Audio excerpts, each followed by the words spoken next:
오늘 우리에게 주시는 하나님의 말씀은 신약성경 마태복음 15장 21절에서부터 28절까지의 말씀입니다. 다 함께 일어나셔서 우리 주님의 말씀을 들으시기 바랍니다.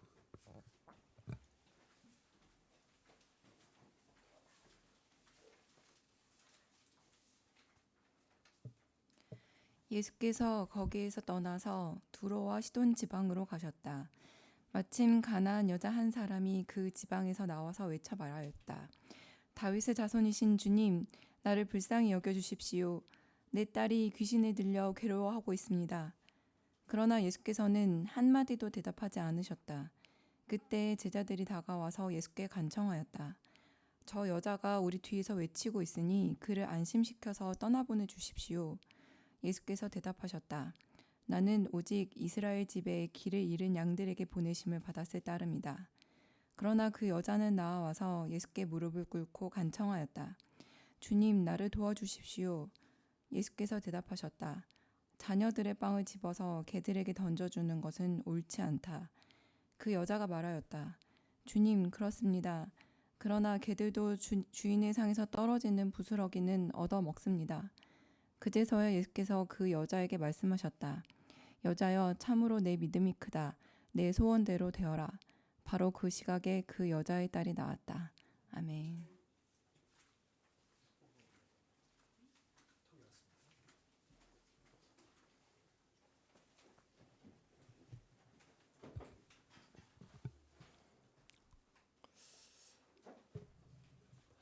네, 참 좋으신 우리 주님의 자비와 평화가 오늘 하나님 앞에 나오신 모든 분들과 함께 하시기를 빕니다. 우리 앞뒤 옆에 계신 분들과 인사하시겠습니다. 잘 오셨습니다. 잘 오셨습니다. 네, 잘 오셨습니다. 네, 지금 이 앞에는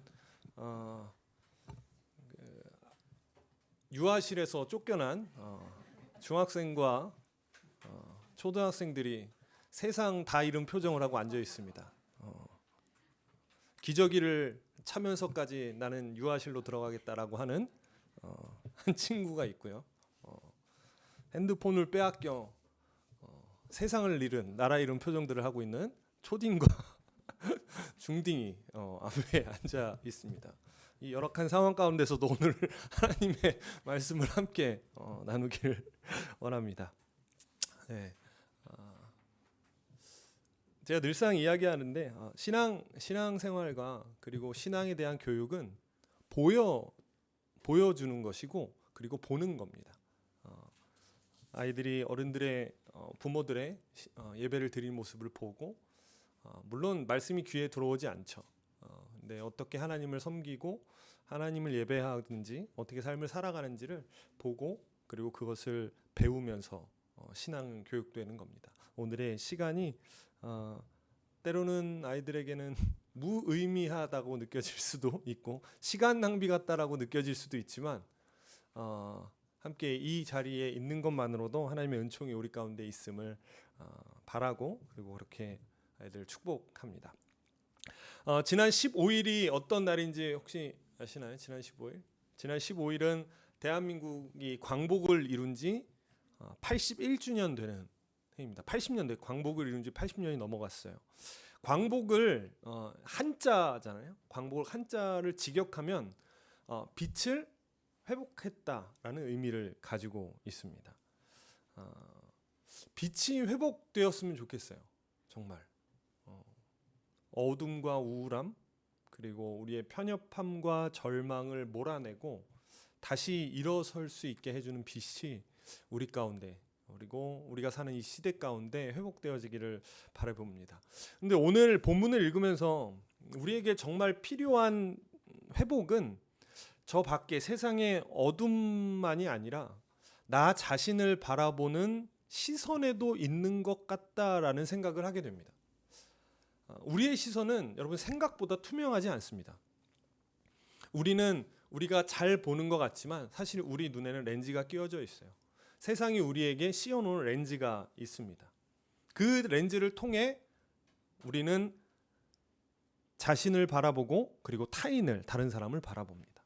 사회적 지위, 성과, 수입 그리고 아이들 같은 경우는 공부를 얼마나 잘하는지 어떤 대학을 다니는지 학벌, 능력 이런 것을 통해서 나를 평가하고 다른 사람을 평가합니다. 그 평가에 따라서 스스로에게 자격을 부여하죠. 나는 이 정도 되는 사람이야. 나는 좋은 대학 갔으니까 나는 이 정도 되는 사람이야. 나는 대기업에 다니니까 이 정도 되는 사람이야. 나는 그렇지 못하니까 이 정도밖에 안 되는 사람이야. 내가 받는 월급은 얼마밖에 안 되니까 나는 이 정도 되는 사람이야. 내가 사는 집은 좋지 않으니까 나는 이 정도 되는 사람이야. 라고 스스로를 평가해요. 안타까운 것은 그 사회적 평가의 렌즈를 하나님 앞에서도 우리는 벗지 못한다라는 사실입니다. 하나님 앞에 나아갈 때도 우리는 자꾸 스스로에게 묻습니다. 내가 하나님 앞에 설 만한 사람인가? 내가 지난 한 주 신앙생활을 이렇게 했는데 하나님께 나아가도 되는가? 내가 이런 모습인데 하나님은 내 기도를 들어주실까? 나는 이런 사람인데 하나님께 기도해도 되는 건가? 라는 평가를 하죠. 오늘 우리가 읽은 본문은 그 질문 앞에 선 한 여인의 이야기입니다. 그런데 이 이야기는 여러모로 우리를 굉장히 어렵게 만들어요. 반복해서 읽어도 쉽게 이해가 되지 않습니다. 왜냐하면 우리가 알고 있는 예수님과 조금은 다른 모습들이 나타나기 때문에 그래요. 본문으로 한번 들어가 볼까요? 오늘 15장 본문은 예수님께서 두로와 시돈이라는 지역에 들어가시는 것으로 시작합니다. 여러분, 두로와 시돈은 예수님 당시에 대표적인 이방 지역입니다. 유대인들이 전혀 다니지 않는 이방 지역이에요. 마태복음은 여러분 아시는 것처럼 대부분의 독자를 유대인으로 한정을 좀 해놓고 기록한 성경이에요. 그러니까 마태복음 자체가 마태는 이 마태복음을 유대인들이 좀 집중해서 읽었으면 좋겠다라는 마음으로 기록한 책이 마태복음입니다.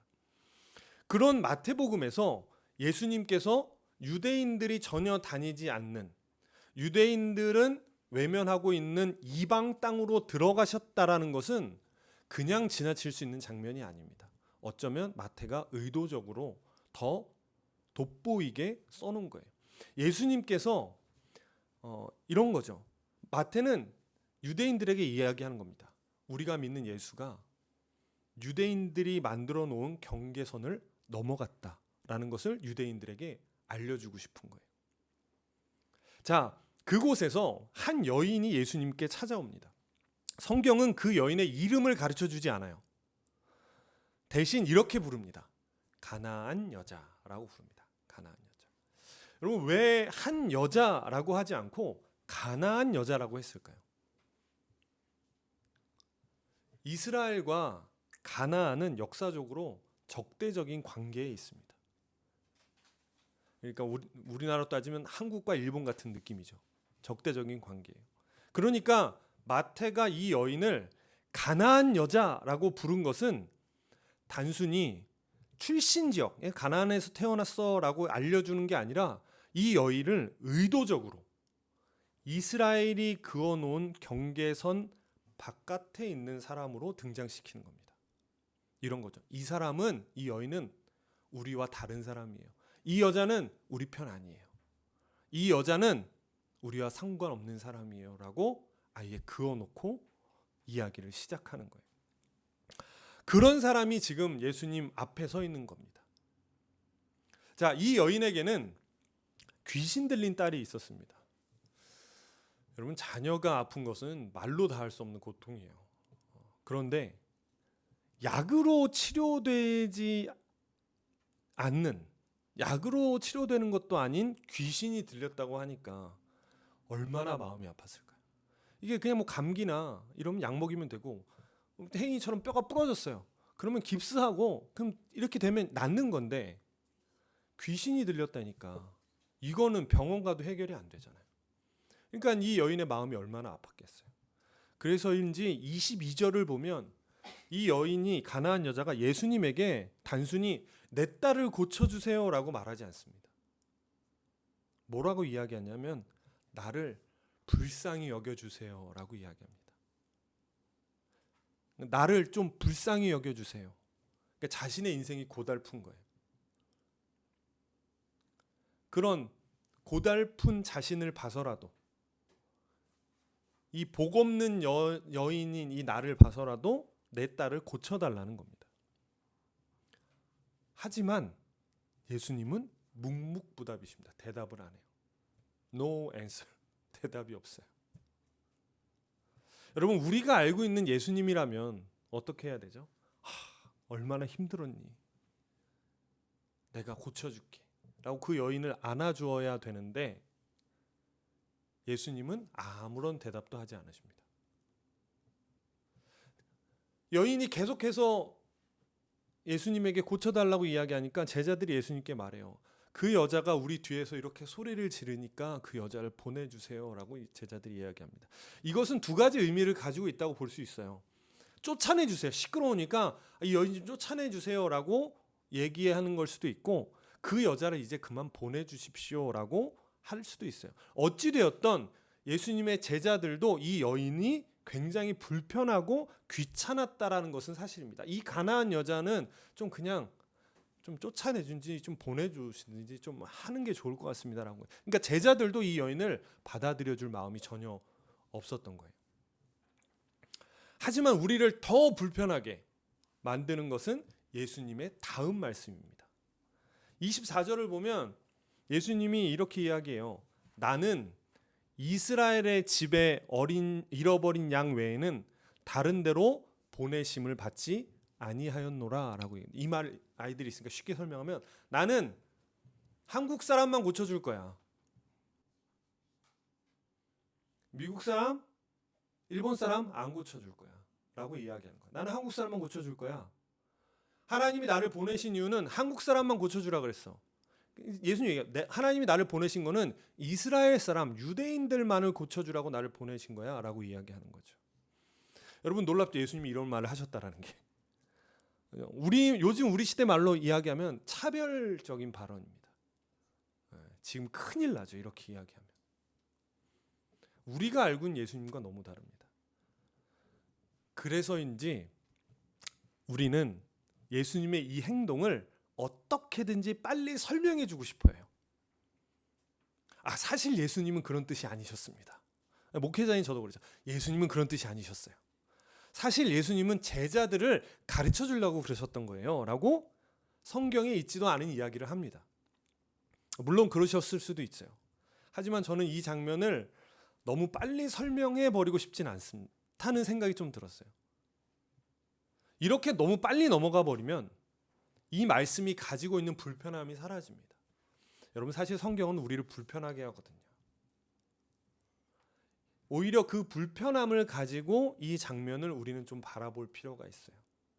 누군가 내려주는 빠른 해석이 아니라 이 불편한 장면을 나는 어떻게 받아들여야 되지? 이 불편한 것을 우리는 이 시대에 어떻게 해석해내야 되지? 라는 이 불편함을 가지고 좀 봐야 됩니다.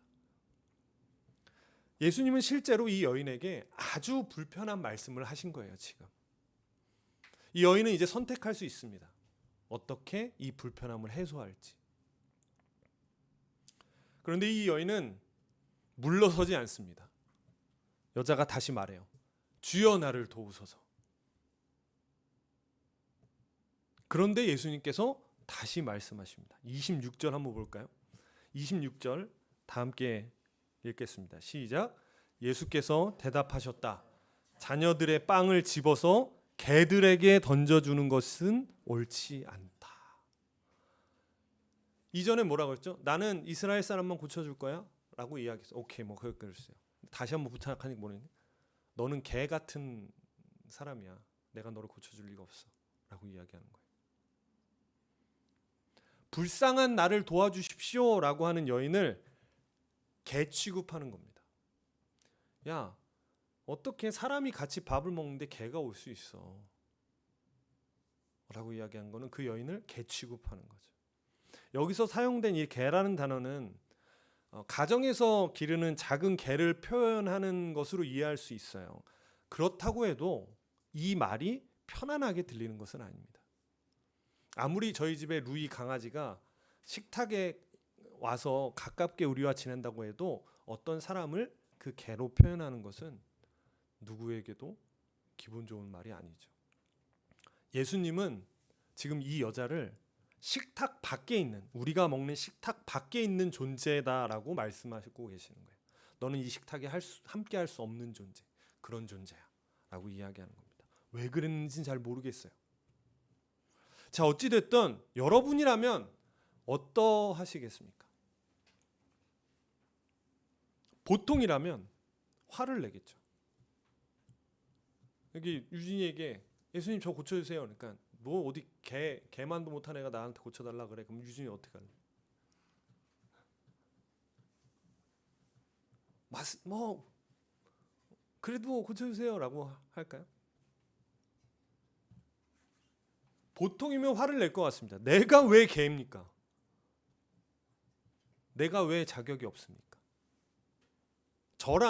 저는 생각해요. 나라면 어떻게 했을까? 저라면 아마 당신이 뭔데라고 했을 것 같아요. 당신이 뭔데? 메시아라는 사람이 할 말이야? 예수님 당시에 메시아라고 얘기하는 사람들이 예수님 말고도 많았거든요. 메시아라고 말하는 사람이 너밖에 없어? 라고 하면서 뒤돌아섰을 것 같아요. 저라면. 그런데 이 여인은 다행히 저 같진 않았어요. 27절을 보면 이 여자가 이렇게 이야기합니다. 27절 우리 다 함께 읽어볼까요? 시작. 그 여자가 말하였다. 주님, 그렇습니다. 그러나 개들도 주인의 상에서 떨어지는 부스러기는 얻어먹습니다. 뭐라고 얘기하죠? 맞아요, 저 개입니다. 그런데 개들도 주인이 밥 먹다가 흘린 거 얻어서 먹잖아요 라고 얘기하는 거예요. 여인은 꿈쩍하지도 않습니다. 이 개라고 이야기하는 그 말에 꿈쩍하지도 않고 오히려 네, 주님 맞습니다 라고 얘기해요. 맞습니다. 여인은 예수님의 말씀을 부정하지 않습니다. 자신이 자격이 있다고 주장하지도 않아요. 저도 충분히 좋은 사람입니다. 저도 고침받아도 될 만한 사람이야 라고, 저도 그런 사람입니다 라고 자신을 변호하지도 않습니다. 그냥 인정해요. 오케이. 네, 맞습니다. 그런데 놀라운 것은 그 인정이 아니라 그 인정 다음에 있어요. 뭐라고 이야기하죠? 하지만 개들도 주인의 상에서 떨어지는 부스러기는 먹지 않습니까? 라고 얘기하는 거예요. 이 여인은 지금 예수님의 말씀을 자신이 은혜에서 배제되었다라는 최종 판결로 받아들이지 않습니다. 오히려 그 말씀 안에서 자신이 붙들 수 있는 은혜의 가능성을 찾아내요. 제가 식탁 중심에서 배제되어 있다고요? 맞습니다. 제가 자격 있는 사람이 아니라고 하셨습니까? 맞습니다. 그런데 주님, 그렇다고 해서 주님의 은혜가 저에게까지 미치지 못하는 것은 아니지 않습니까? 라고 얘기하는 거예요. 놀라운 말이죠. 제가 식탁 밖에 있는 사람에게로 네, 맞습니다. 제가 경계선 밖에 있다고요? 네, 맞아요. 그런데 주님, 당신의 은혜가 그렇게 큰데 그 은혜가 저에게까지 미치지 못한다라는 것은 이상하지 않습니까? 라고 얘기하는 거죠. 예수님은 이 대답을 들으신 후에 여자여, 네 믿음이 크도다. 네 소원대로 되리라 라고 말씀하셨고, 그때부터 그의 딸이 나았다라고 성경은 말합니다. 자, 예수님이 말해요. 네 믿음이 크다라고 말해요. 그럼 여기서 이 믿음이란 뭘까요? 예수님은 이 여자의 대답을 듣고 네 믿음이 크다라고 이야기합니다. 우리는 보통 흔히 이 말씀을 가지고 끝까지 포기하지 않는 믿음이라고 이야기합니다. 예수님이 거절하셨지만 끝까지 붙들었던 믿음이라고 이야기해요. 근데 포기하지 않는 믿음 중요하죠. 하지만 여러분, 이 여인의 믿음은 단순히 끝까지 우기는 믿음이 아닙니다. 들어주실 때까지 기도했던 믿음이 아니에요. 성서는 이 여인의 믿음이 아니라 이 여인이 무엇을 믿고 있었는지를 보라고 이야기합니다. 여러분, 우리가 여기서 봐야 되는 건 이 여인의 끈질긴 이 여인의 믿음이 아니라 이 여자가 무엇을 끝까지 믿고 있었는지를 봐야 돼요. 이 여자는 무엇을 끝까지 믿고 있었죠? 예수님의 은혜입니다. 자신의 자격, 나의 끈질김, 나의 간절함이 아니라 예수님의 은혜를 믿는 믿음을 끝까지 가지고 있었어요. 여인은 자기를 포장하지 않습니다. 자신의 자격을 만들어내지도 않습니다. 그런데 그렇다고 예수님의 은혜를 포기하지도 않습니다. 주님 맞습니다. 하지만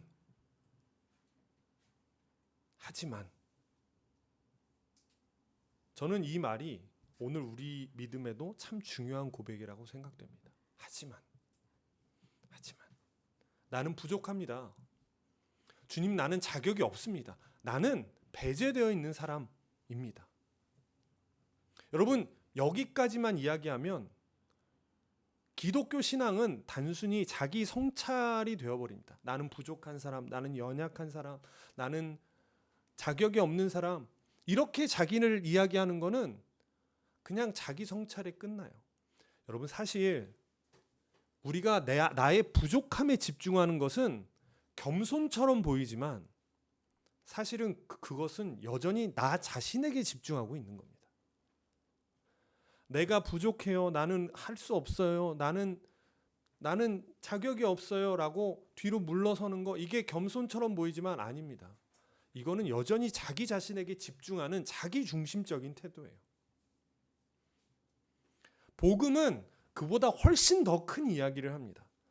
나는 부족합니다. 하지만 그런 나에게도 하나님의 은혜가 있습니다. 라고 이야기하는 게 복음입니다. 시선의 중심이 나에게서 하나님의 은혜로 옮겨가는 거예요. 여러분, 이것이 신앙입니다. 오늘 가나안 여인이 바로 그것을 보여주는 거예요. 나는 자격이 없습니다. 하지만 당신의 은혜는 내 자격보다 크지 않습니까? 그러니 나를 고쳐주십시오. 내 딸을 고쳐주십시오라고 이야기해요. 이 여인의 믿음이 아니라 이 여인이 붙든 믿음, 이 여인이 무엇을 믿었는지를 보여주고 있는 거예요. 세상은 끊임없이 자격을 우리에게 요구합니다. 돈이 있어야 하고, 학벌이 있어야 되고, 능력이 있어야 되고, 성과가 있어야 인정을 받습니다. 예전보다 형편이 어려워졌거나 삶이 생각대로 되지 않을 때 우리는 사람들을 만나는 것이 부담스러워지기도 합니다. 대표적인 게 동창회 같은 거죠.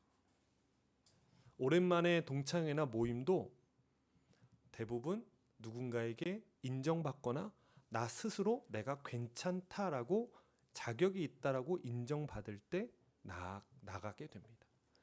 내 스스로나 타인의 눈에 내가 별로다라는 평가를 내리게 되면 그 자리를 슬며시 피하게 됩니다. 내 모습이 초라해 보일까 봐.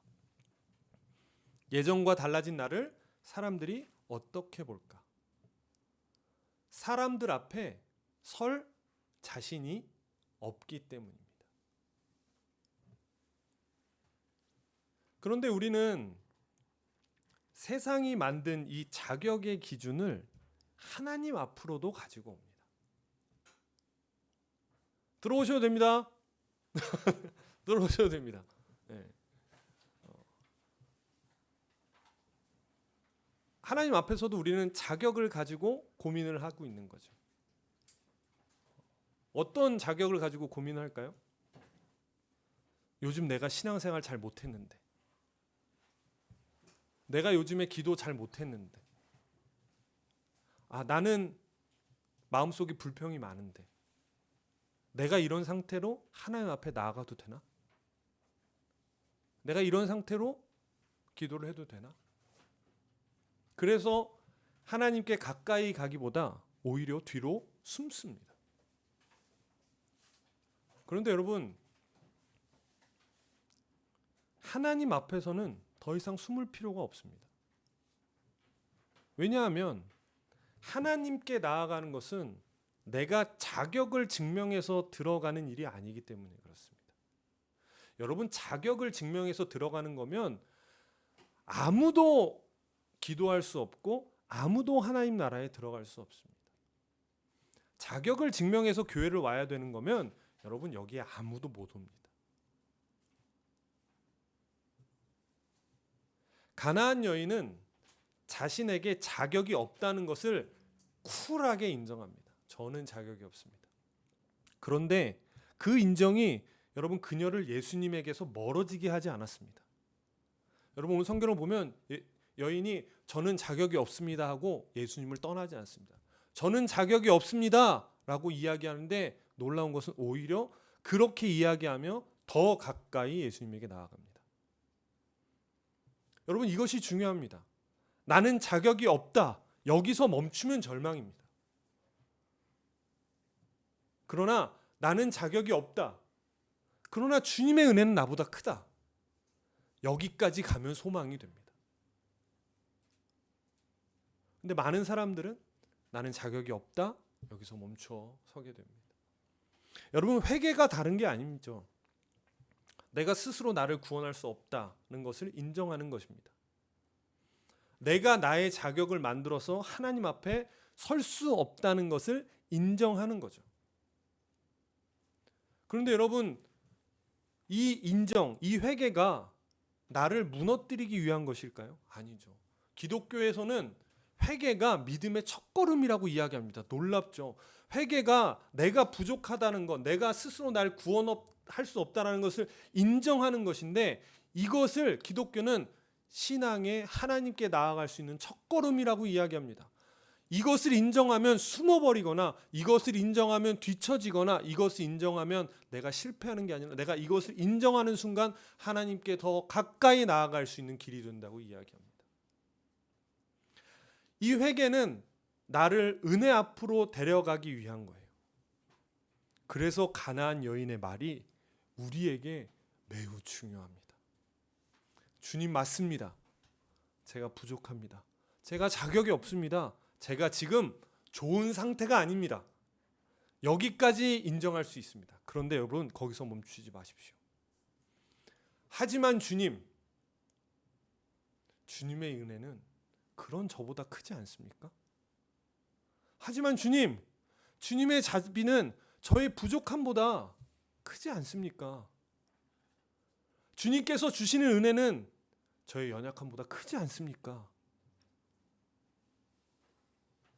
가나안 여인은 자기 자신을 바라보는 데서 멈추지 않았습니다. 예수님을 바라봤어요. 그리고 자기의 자격이 아니라 예수님의 은혜를 붙들었던 겁니다.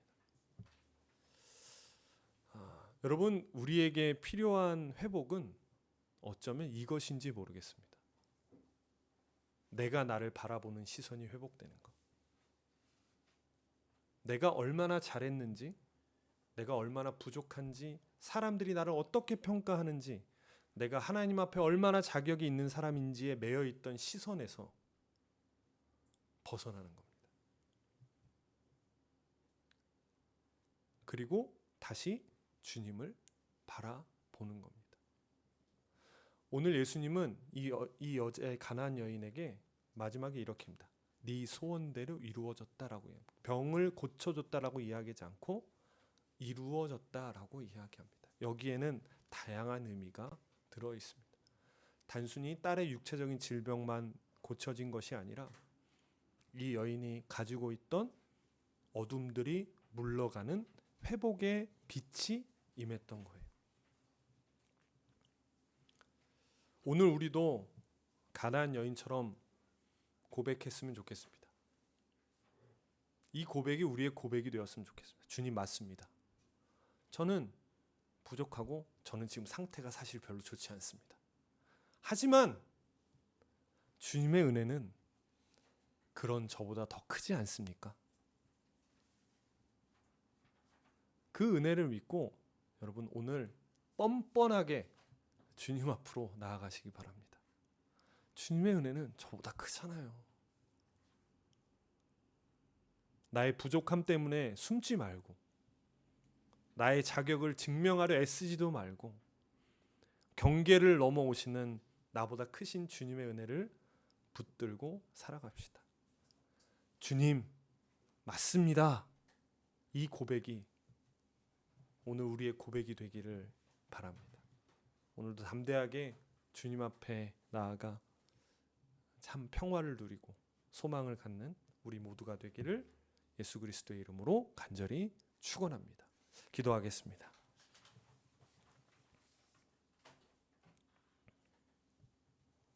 하나님, 끊임없이 자격을 요구하고 성과를 통해 평가하는 이 세상에 우리가 살아가고 있습니다. 다른 사람의 평가와 내가 나 스스로에 내린 평가로 우리의 마음은 롤러코스터를 타는 것 같습니다. 성적이 좋으면, 성과가 좋으면, 다른 사람들의 평가가 좋으면 내가 괜찮은 사람 같고, 그렇지 아니하면 내가 한없이 모자란 사람처럼 느끼며 우리는 살아갑니다. 그리고 그 평가를 가지고 하나님 앞으로 나아갑니다. 그러나 오늘 하나님, 우리는 세상이 줄 수 있는 평가와 평화와 위로와 안식이 아닌 참된 위로와 평화를 주시는 하나님의 은총을 구합니다. 이 가나안 여인처럼 주님, 저는 부족합니다. 하지만 주님의 은혜는 나의 부족함을 채우고도 남지 않습니까? 라고 물으며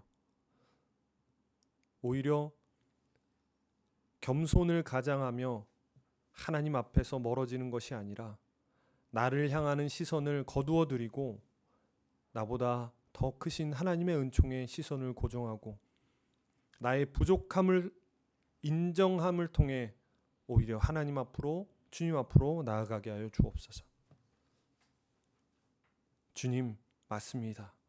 저는 부족합니다. 그러나 하나님의 은혜가 부족한 저를 덮고도 남습니다. 그러니 오늘도 하나님의 은총 앞으로, 은혜 앞으로 나아갑니다 라고 당당히 고백하며 세상의 평가에 매이는 것이 아니라 하나님이 너는 내 사랑하는 아들이요 내가 너를 기뻐한다라는 이미 끝낸 그 주님의 평가를 마음에 새기고 세상을 향해 소망의 걸음을 당당히 내걸을 수 있도록 하나님 우리와 함께하여 주시옵소서. 예수 그리스도의 이름으로 기도합니다. 아멘.